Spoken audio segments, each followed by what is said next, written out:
मिलन अपने खेत में काम कर रहा था और उसकी बीवी गीता भी मिलन के साथ खेत में थे। मिलन सुबह से शाम तक खेत में काम करता और शाम को घर चले जाते थे। अरे, आप तो बहुत थक गए हो, थोड़ा आराम कर लो, सुबह से खेत में ही लगे।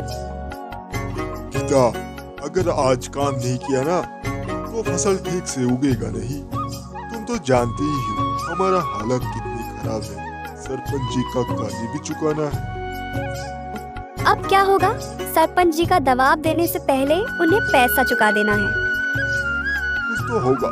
मैं खुद को बेचने से पीछे नहीं हटूंगा, लेकिन तुम चिंता मत करो, हम कभी न कभी अपने पैरों पे अवश्य खड़े होंगे। कुछ ही समय में वहाँ पर कन्हैया आता है और मिलन को देखकर मुस्कुराता है। मिलन भैया, क्या हाल है? बहुत मेहनत कर रहे हो, लग रहा है जैसे फसल को हल से खींच रहे हो। कन्हैया, फसल उगाने के लिए ये मेहनत जरूरी है, लेकिन कुछ भी नहीं बढ़ा। कर्ज के तले थोड़ा दबे हैं हम। मिलन भैया, सरपंच जी का कर्ज अगर तुम चुकाते रहे तो एक दिन सब कुछ खत्म हो जाएगा। कुछ और सोचो, कोई और तरीका ढूंढो। अगले दिन मिलन सरपंच जी के घर चला जाता है। आ गए मिलन, क्या हुआ? कर्ज चुकाना है क्या, या फिर से और समय चाहिए तुम्हें? नहीं सरपंच जी, हमारी हालत बहुत खराब है। हम फसल को बेचने के बाद भी कुछ नहीं कमा पाए। तुम और तुम्हारी किस्मत देखो, ये जीवन का खेल है। अगर तुम अपना कर्ज चुकाना चाहते हो तो तुम्हें कुछ नया करना होगा। तुम्हारे पास और कोई रास्ता नहीं है।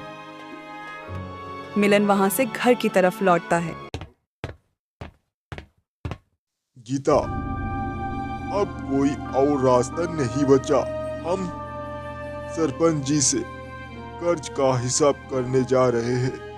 अगर हमें अपना खेत और घर बचाना है तो हमें कुछ कठोर कदम उठाने होंगे। लेकिन क्या यहाँ सही है? क्या तुम अपने जीवन को खतरे में डालने जा रहे हो? यही हमारी जिंदगी का सवाल है। गीता, हमें कुछ करना होगा, वरना हम कभी नहीं उभर पाएंगे। हम इसी खेत पर जिंदा है और यही हमारी पहचान है।